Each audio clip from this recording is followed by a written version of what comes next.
Welcome back to the channel. This is Chapter 2 of After the Pandemic. The year is 2030. My name is Joanne. I'm a nurse by trade. That's something that I did before the 2026 epic pandemic that wiped out almost half of the population. Here we are today, in the frozen tundra of the Arctic where food is scarce.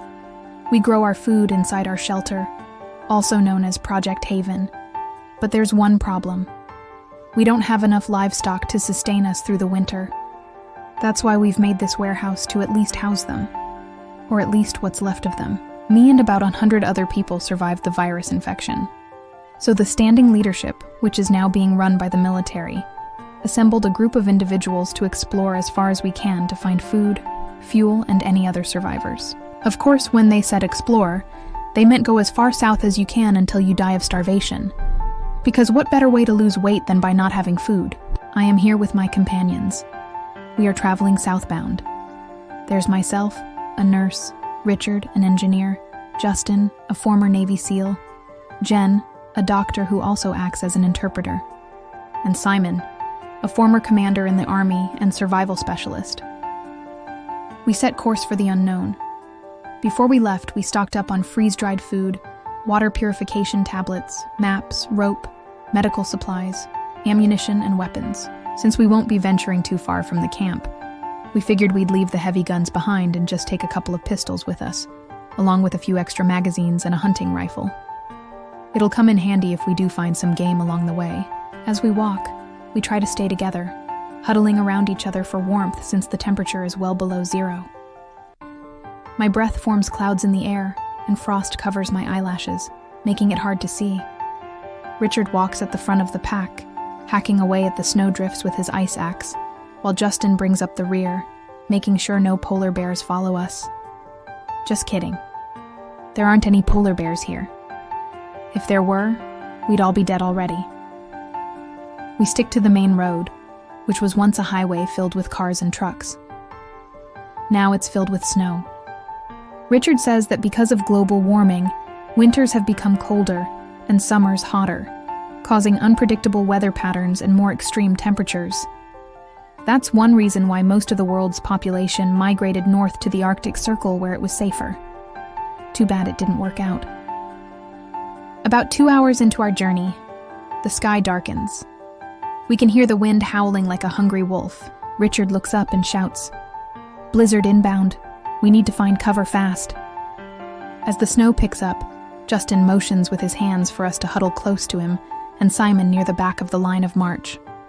Then he shouts, "Follow me," and starts running across the highway to the tree line. We break through the trees and find ourselves in a small clearing. Right in the middle, there's this huge building with its roof all caved in, just what we need. We dash over to it, ducking behind a snowbank for cover. We make it to the building without getting knocked over by the wind. Breathing hard, we pull on our goggles to protect our eyes from the swirling snow. Simon glances ahead and says, "That looks like a barn. Let's go check it out." As we move through the knee-deep snow to the barn, I notice lots of animal bones scattered around, picking up the pace, knowing that we're in a race against time before the blizzard fully engulfs us. We reach the door and push it open.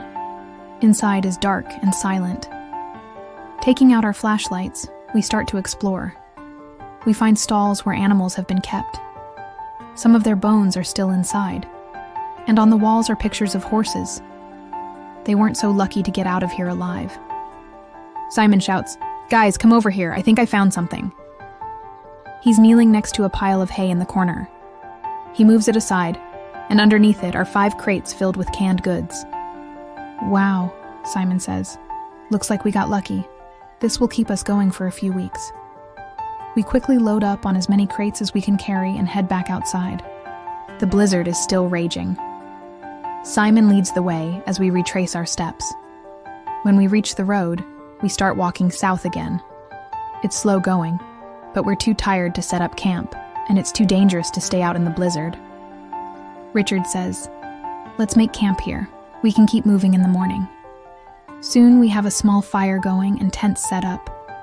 Simon hands me a canteen of hot water and says, "It's hot enough to melt metal, so be careful." I nod. That night, huddled inside my tent with the others, I listened to the wind and snow swirling outside. I wonder if we'll ever find a safe place to live again, a place where we can raise a new community. I hope we make it another day. Maybe things will change for the better, but deep down, I know no matter where we go, the world will never be the same. Morning arrives and the storm has passed. The sky is clear and the sun shines brightly, making the snow sparkle like a million diamonds. I shake off the sleep and start a fire with Justin. Richard surveys the area. Let's head out. There's nothing here for us. We say our goodbyes and start down the road. As we walk, I can't help but feel like something or someone is watching us. I shake off the feeling and keep moving forward. Hours pass and we haven't seen any signs of life. We're starting to get desperate for water. My throat is dry and my lips are chapped.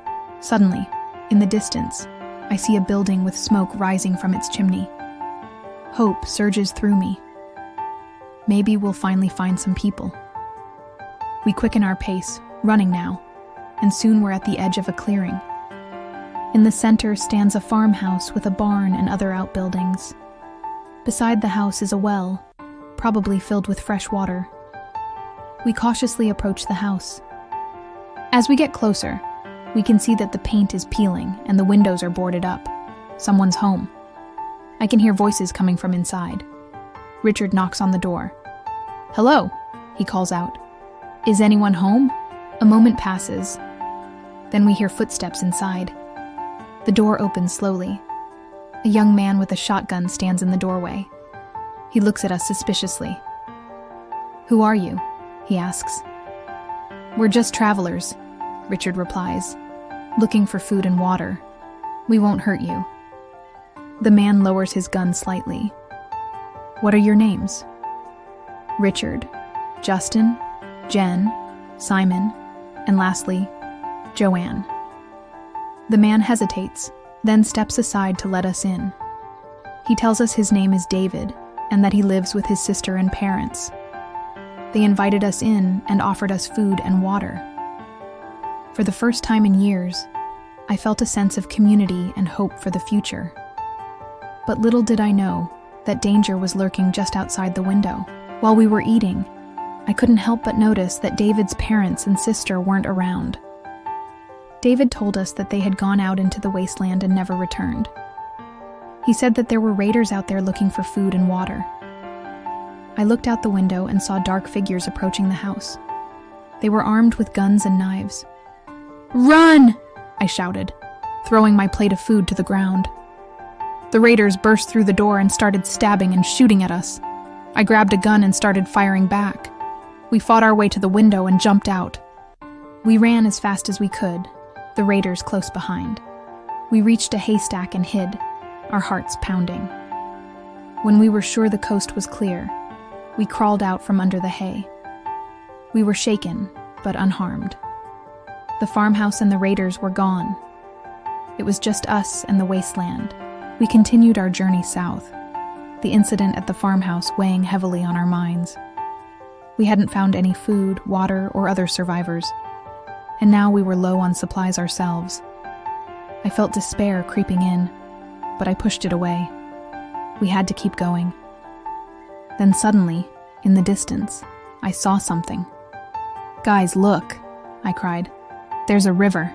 We can follow it to find people." We raced toward the river, our spirits lifting. "Guys, look," I cried. "There's a river. We can follow it to find people." We raced toward the river, our spirits lifting. When we reached it, we drank deeply from the running water. We took turns washing our faces and clothes, reveling in the feel of cold water on our skin. As we stood there, catching our breath, we heard a noise in the bushes. We froze, our hearts pounding. Out stepped a woman with a rifle. She looked at us suspiciously. "Who are you?" she demanded. My mind raced. Should I tell her our real names or use aliases? I decided to go with the latter. "I'm Joanne," I said, "and these are my friends, Richard, Justin, Jen, and Simon." We're just travelers looking for food and water." The woman studied us for a moment, then lowered her rifle slightly. "What brings you to this part of the country?" she asked. "We're heading south," I replied, hoping to find a place to settle. She nodded. "You're a long way from home," she said, gesturing to the north. "How far south have you traveled?" "Not very far," I admitted. "We're just starting out." She looked at us for a long moment. "Come with me," she finally said. "I'll show you the way." We followed her to a small village that had been built along the river. There were houses, farms, and even a schoolhouse. Children ran through the streets, their laughter echoing in the air. Men and women worked in the fields, their faces tanned and weathered by the sun. I looked at the woman who had led us there. "Thank you," I said, "for showing us the way." She smiled. "No need to thank me. I'm glad you found this place. It's nice to have new faces around here." And so we settled into life in the village. We helped the villagers build new homes and plant crops. We shared stories and laughter around the campfire at night. I felt a sense of community and hope for the future that I hadn't felt in years. One evening, as we were sitting around the campfire, one of the villagers, an old woman named Agnes, spoke up. "I have something to tell you," she said. "Something about this place." We all turned to look at her. "What is it, Agnes?" I asked. She hesitated for a moment. "This isn't the first time you've been here," she said, looking at me. "You were here before the plague, before the world ended. You were here with us." Stared at her in disbelief. "What? How is that possible?" Agnes smiled. "It doesn't matter now," she said. "What matters is that you're here now. You're home." I looked around at the smiling faces of the villagers. I realized that maybe this was where I was meant to be. Maybe this was my new beginning. Or was it? To be continued in Chapter 3. See you guys next time. Bye. P.S. If you haven't, please share and subscribe.